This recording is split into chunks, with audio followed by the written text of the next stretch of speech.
Y'all, I just thought about some more crazy shit that happened. I told y'all that my ex-husband, how he started acting so, like, for us the gaslighting and all that. And it looked like he was inspired by the movie called Gaslighting, 1950s movie. Go check it out. Or at least go read about it on Google or something. But I just thought about during this time when we would go out, like to nightclubs and stuff like that, child, when he would take me out. Like one time, we went to this nice restaurant in Clayton. That was for we celebrated both our anniversaries every year because I'm just extra like that. He don't be giving a fuck, but I was extra. So April 5th, that was the day like that we first became girlfriend and boyfriend. And June 5th is our wedding anniversary. So this is the April 5th, 2018 or 19 celebration. Probably 19. But it's just like we will always run into somebody I used to talk to when we'd go out. So in this case, it was Greg Yancey, which I never did talk to this guy like that. He would always try to date me, and he was an older guy, and I told y'all I'm not into older gentlemen. So I would never oblige him, but I would always try to connect with him on some business shit, because that's what I be on. So I tried to network, and clearly he couldn't keep it that way and didn't want a deal on that level. He just wanted, try to get something out of somebody. He was there at this restaurant with his wife, and I'm like, I thought they wasn't even together, but whatever, shit, I ain't talked to him like that, like he wanted. But it was just very ironic that he was there. So, some months later, went out one night. We was bar hopping. We went to this East St. Louis bar called Denise's. So we get there, and an ex is there. It was an ex of mine named Brian Ward. This the guy I told you about, whose wife, they not together now, but they still married. Wife who used to try to fight me because he chose me over her at the time before they got married, before I met my husband and everything. Like, she was in attendance at this job, and I told y'all the first day it was bullshit. They gonna say that out of about a good 20 trays, I didn't have the stuff I was supposed to have on the trays, which then was the rolled silverware. So it's rolled in white napkin, so it's very large, and you can't miss it. So how you gonna say all 17 of these trays don't have none? Nah, I know that's a lie. My memory ain't that fucked up. So I instantly went down there. Like I told y'all, if you've seen on the previous video, came back and told my supervisor, who had already gave her the replacement silverwares, that, they all, in fact, I guess they didn't expect me to go check right away. But all of them was on there. And then she gonna come right back after I verified, told them, oh, they had them on there. And so I went through a lot at that job. I told y'all some little tidbits about, trying to fight me and all that shit. Somebody telling me they was gonna try to get me fired, ended up provoking. That happened immediately after. So that's that guy, his wife. So the Brian Ward guy, he's at this Denise's club, and I'm enjoying my husband and my gaslighting ass, op-ass husband, and we dancing and whatever. Well, I'm up dancing. He's sitting down. He wasn't much of a dancer. He just, doing a little nod, as men often do. And so I'm just, doing me. And I noticed Brian was staring hard as fuck. And I'm like, ain't no nigga that disrespectful. Excuse me. Man, ain't no man that disrespectful. Brian don't even move like that. Even if he was interested in me, I just felt like it was an over-exaggeration. You know what I'm saying? I felt like it was planned out to the point where I went ahead and told my ex-husband, like, there go my ex over there. Just in case some shit popped off, I just, this was open, just open communicator. And You know, if you tell your person everything, can't nobody else come and do and say shit, because you already got that shit covered, because y'all just don't lock like that. Now, he wasn't all that to me, but I was definitely that to him, you know. So, y'all, we leave out the club because after a while he said he was uncomfortable with knowing he was there, because dude, you know, despite the fact that I think they was working together, he was the jealous type and the insecure type, especially with my exes. Like, I wish I would have never ever told him about any of my exes from the jump when we, you know, first got together, because I was Facebook friends with him. Mostly that's how he found out about them, and he was just always insecure and intimidated, because shit, a lot of them was papered up or just slit in some instance or another. So he just thought they could, you know, easily take me for that reason.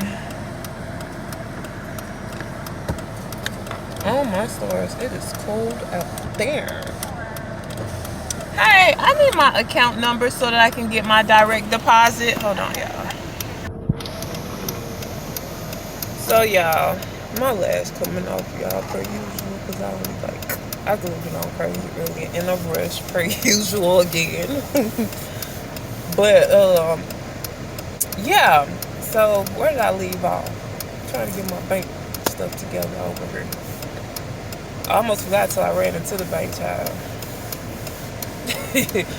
But let's see. Yeah, so dude stared at me the whole way out. Like, it was just like real hardcore staring. I'm like, ain't nobody going to do all this. I don't give a fuck if you secretly wanted me. You see I'm sitting here with a man. I know you know I'm married, because we have mutual acquaintance, and we were still Facebook friends for like all the years or whatever. And I ain't gonna lie to you, dude was so fine. He still is. OMG. Gosh. And we used to have some fun. We used to yeah. But anyway, darling, we leave that club. We go to the Eyes in Saute. It stayed packed. It was packed. Parking lot is usually nowhere to park, and that's how it was. But it was just this one parking spot available in the front. We pull into the parking spot that's miraculously available, and it was a car right there in front, already parked there, and on the back was written on the back window, King LA. And this LA shit, I'm like, hold up, bro. And by this time I used to always, you know, confront him about, you know, why he wasn't ever too concerned about his wife coming to him talking about, you know, she's under this sort of attack, like you always write it off as me being crazy or some shit like that, when it's like dead in your face evidence that something's terribly wrong and going, and it is in fact going on, where it's some stalker shit, you know. So so he disregarded that or whatever. I'm like, I don't know. I go inside, or we go inside. He sees a friend of his, one of the little females in their little clique. They called their clique the Mob Squad, hence the term mobbing. Hold on, the bank lady want me again. So, y'all know that's we go in there and see, you know, this girl, and mind you, you know, he kept his family totally separate from wherever who he liked to run with, aside from a couple friends that I was acquainted with. He kept me and the kids separate, like he had this whole nother fucking life. And I always thought, like, that shit ain't right. He used to keep us in the house a lot while he go out and kick it and party and act single as fuck the whole time. Them bank pens be right immaculate. I went ahead and took that one. Thank you very much. Anyhow, so yeah, where did they leave off? My story. Yeah, the girl Yum Yum from the Mob Squad. So he go and hugs her or whatever, and I always suspected he messed with one of these females, and that's why he never wanted me around them. He definitely kept us totally separate. And I saw she had glowed up and everything. Because at first, me bitch used to look busty. But she got cute or whatever. People grow into their looks and shit. They glow up. Sometimes you just look a fool because you might be broke at the time. I don't know. You're not into your full glam. I don't know. It's just what the tea to me. But she had definitely, glowed up. She was looking cute or whatever. She's a tall girl. Like me, tall, pretty chocolate girl. So he go and hug her or whatever. And we spoke. And whatnot. Because I'm going to be cordial. I don't know nothing. I'm just suspicious. And then I'm like, this scene planned as fuck. And I gave you a few factors why it may look like that to me. And then, moments later, I noticed another chick. A chick named Tamaj or something. It's two girls he used to fool with. Like, that's my sister. And I used to, he never let me have male friends, work friends, none of that. But he had lots of female work friends that he would keep in touch with and go hang with. But I, suspected something because it just was inappropriate for a married man. Come on. And then to keep them totally separate, they can't meet your wife or can't be around your wife, can't interact with your wife. Like, that shit was grimy. Do you see why I would never take him back? Like, why? How could he even be mad right now? He mad to this day. Hating, cock blocking. I believe he called a guy I was fooling with, trying to make it seem like what me and him was talking was more than what it was, type stuff recently to kind of, destroy my situation. That's just a theory, because it was something that was hinted. And my kids had my phone in his house, and he said he went in the phones and screenshotted and took pictures of information to use against me one day. He told me this dude's sick, y'all. This dude's psychotic. I can tell you that. I can tell you that right fucking now. This dude's psychotic as fuck. And his supporters ain't no better, which does include his family. Hello. And, let's see, after that, run into her. I'm like, so these all your people. I know that's not coincidence. So we went out again sometime after that. Where'd you go? I was doing something. Man, when I tell y'all the whole community on this stuff, it's ridiculous. Anywho, the whole community, they just stopped me, the bus did. And these kids, they got kids right here. I didn't put them in the camera, but so here dressed like my kids and everything. Shit they got for Christmas and stuff. That ain't sick, I don't know what it is. Who got this kind of time?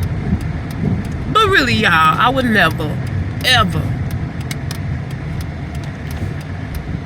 use my time to do nobody like this.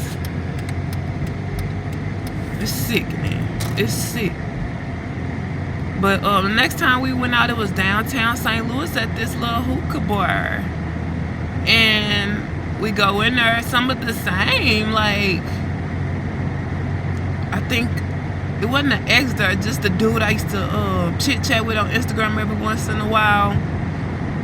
And when we left the hookah bar, we ain't stayed, but when we left, we walk out, boom, my ex Earl, whose name shows up in my phone a lot, or his initials, ES.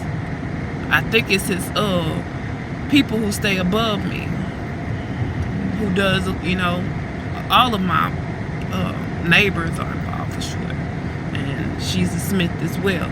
But it's this Earl Smith character and his cousin Bobo walk past, staring me all in my face, all hard and shit. I'm like, why every time I'm out with you, one of my exes whom I have not seen in 20 years are in attendance? Why? And it's sickening. And he got this cousin named Andrew Williams, who I was just working with his family at a boutique or whatever, and the lady was sitting there, she was treating me like complete mud, and this is his people. And the Andrew Williams guy and his friend named 3D, they got this label, I guess they call beatboxers. They make beats and shit like that, and they done work for, you know, I heard MTV and a couple of their shows or whatever, so you may have heard their music. I don't know any specifics. That's just what I heard through the grapevine, through the family or whatever. And yeah, I just get these messages from all of their people, and I end up talking to one of his friends, and we dated. You know, we were intimate. His name is Brian. So, y'all. But he just used to hint at a lot, and it made me realize, like, they're using this person to try to get to me, to discredit me, to try to take my kids. But y'all, my kids already said they don't want to go with him. They want to stay with their mom. We want to visit dad. We love dad. We want to stay with our mama. Cause that's what they used to. Like I said, and they'll tell you, dude spent so much time outside. Like he wasn't even fucking married. Like he didn't have fucking kids. You know how sick and tired I was of hearing where everybody with their damn family. This stalker ass nigga. You know, we're in it. Where your husband at? Man, we got sick of that. And like, how do you think you deserve after all that to take my kids? Cause you bitter. Like I say, when he tried to get back with me, you know, a month or so ago, and you know, I wasn't on it. I was trying to be his friend because I thought he'd be okay with that. Just literally being homies. Like, no kissing, no loving, no none of that. Just being homies. Because, like, I really lost a lot of respect for him over this matter. You know, everything to date. You know? So, you know, you cool, we could be cool. It was always, you know, we always got along. We were both silly and, you know, we was known as the neighborhood Martin and Gina, to be honest with you. It was always cool, and I'm like, who knows what happened 5-10 years from now. Right now, I'm not feeling it. And shit, I want the nigga that's treating me like mud right now, who barely, and I was pregnant with his child too, barely even contact me. That's a whole nother different hurt. I'm like, shit, that's who I'm in love with.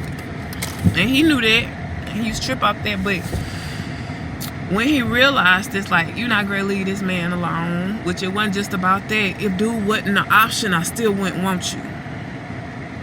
Type stuff. Like, is that real? Is that serious, my nigga? No. So he all like,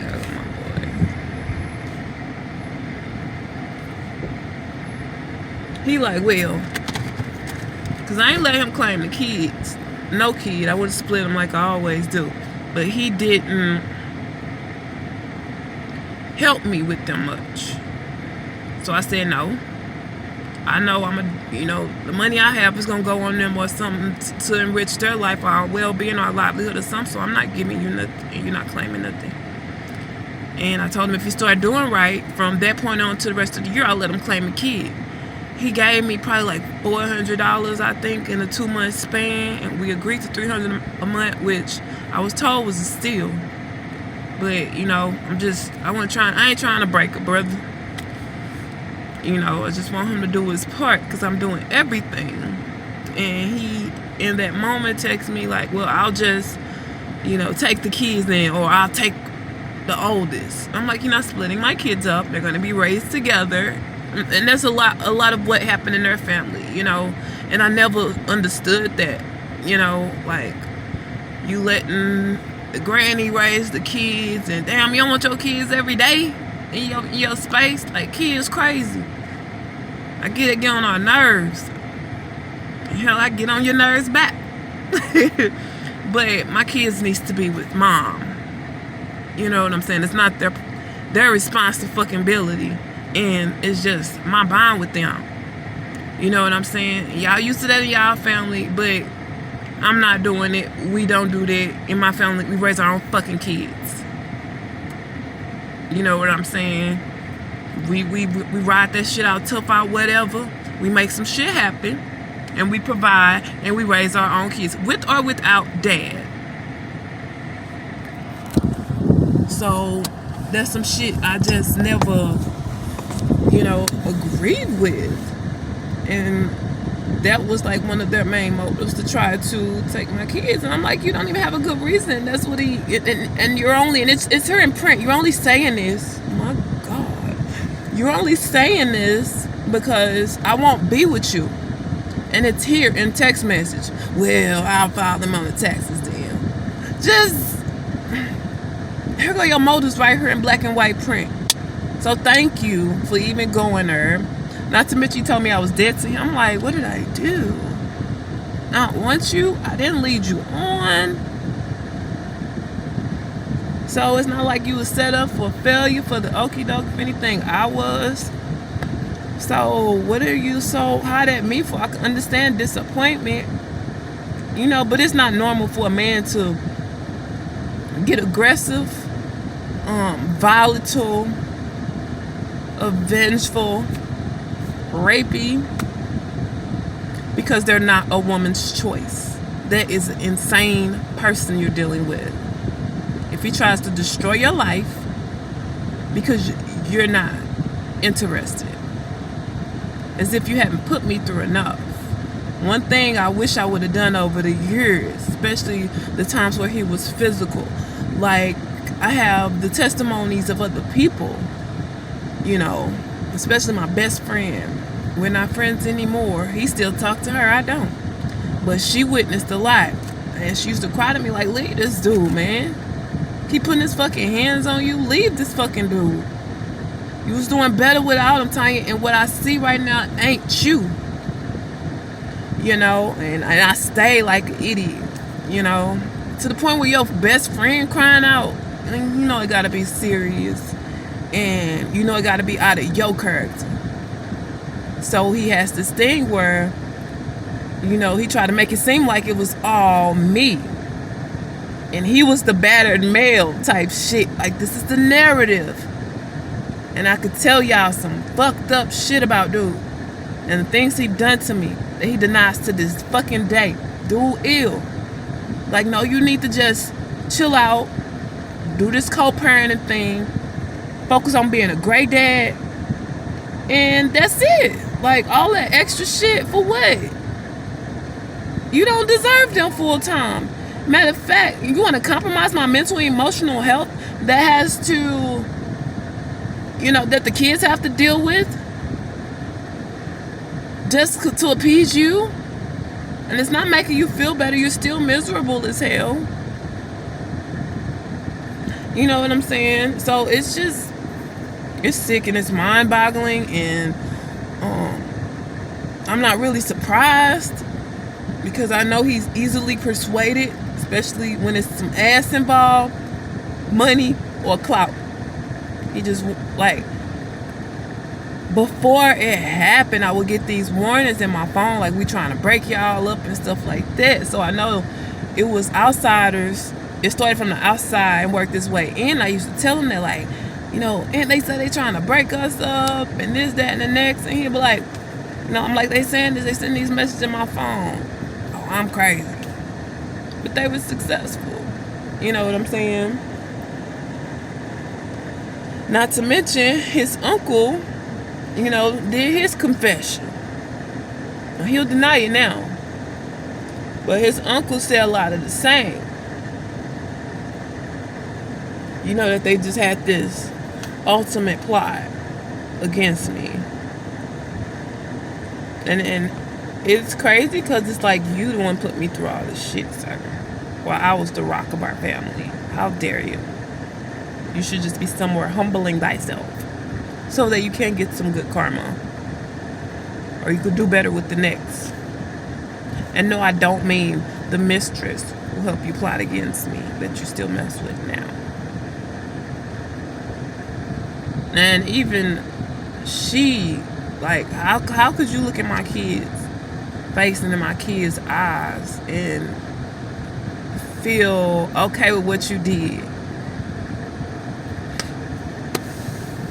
So y'all, what the? Ooh, some characters up here at this Dollar Tree or Family Dollar, Dollar Tree. One of these dollars, some freaking characters coming in and out of here. But I guess since y'all here, y'all might as well see. You know, it's gonna be Gangstalking City. Where my mask at? My mask up. I got my vaccine, but I saw this lady telling me she got the vaccine and the booster and still got COVID. First off, what kind of immune system you got? You scaring a girl with a strong immune system. I barely get sick. COVID ain't playing with nobody. Y'all know what's weird? Somebody, again, I told y'all, it be people on my shit list and shit be happening to their ass. One of the guys, you know, who I know about, kicked this shit off. I woke up this morning, the first post I seen is he dead from a deadly car accident. You should see the fucking car, man. They got his body dangling all out. Pictures went viral. I'm like, oh my God. Because I know these people, you know? So it's sad. It's sad and it's scary. Because you say, oh, you know, God gonna take care of you. And I ain't saying that's what it was and none of that, you know. I don't know how that worked, but God, it's scary when something really actually happens to people. Because I just made a post like, y'all don't associate with the evil y'all do and the evil you orchestrate, which is demonic according to the Bible. Because the devil is the author of confusion. He orchestrates confusion. You know, with your misfortunes. Why do you not associate that with your misfortunes? You know, I'm heavy on let the Lord fight your battles because He's better at vengeance. And He cares about us all and He loves us all. And when He spank us, you know, it's for our growth and our development, whether if it's naturally, spiritually, or whatever. And you could always be wrong. And whatever you think you being vengeful about, or the person you think did something wrong to you, you could be wrong. So just to keep yourself safe and in the clear and in His grace, in His protection, just leave people alone. I mean, we got civil rights. If it's an instance where you need to call the damn police or some shit, then do that. They look like the boy's sister right there. But it's just weird. I ain't saying it's associated. Because I post shit. The Lord don't play about me. Because I do feel helpless. So that's all I got to really rely on, especially when they got police in their back pocket, the sheriffs in their back pocket. And I know one of the guys, also a friend of the Dennis Donovan and the Brian guy, is his name Dennis? Dennis Donovan. He his best friend works for the sheriff, and I know, you know, they're all in cahoots, and you know, acquainted with my mother-in-law and everything, and so it just all seemed very weird, the associations and the connections I made. This line gone crazy. I'm gonna go home. I'm not standing in this shit. No, not me. No, not mine. No, not mine.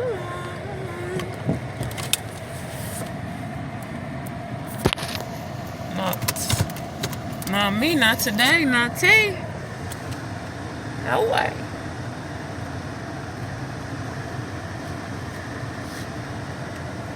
I don't know why people just want to sit there behind down somewhere.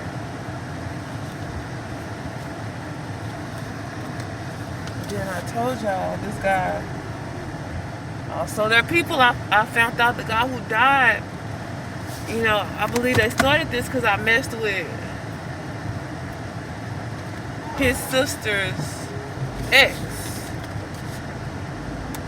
You know what I'm saying?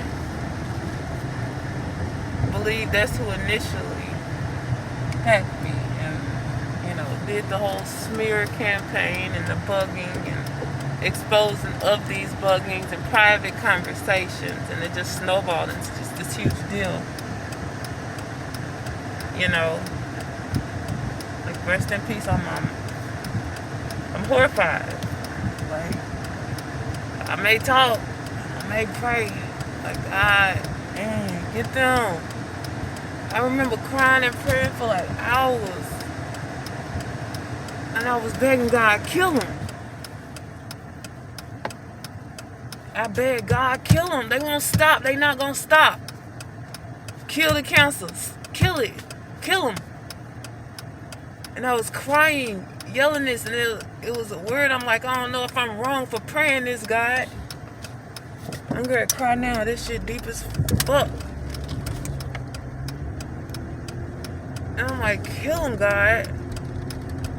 And then, and they actually, like, I'm the one who, I don't like to hear about nobody misfortune. And I guess that's being an empath. It has something to do with being an empath. I instantly get sad to cry with perfect strangers. So these are people that I knew. I hear about somebody dying, or hell, I live near East St. Louis. I'm from East St. Louis. So if the crime rate here is crazy. The crime rate here is just crazy.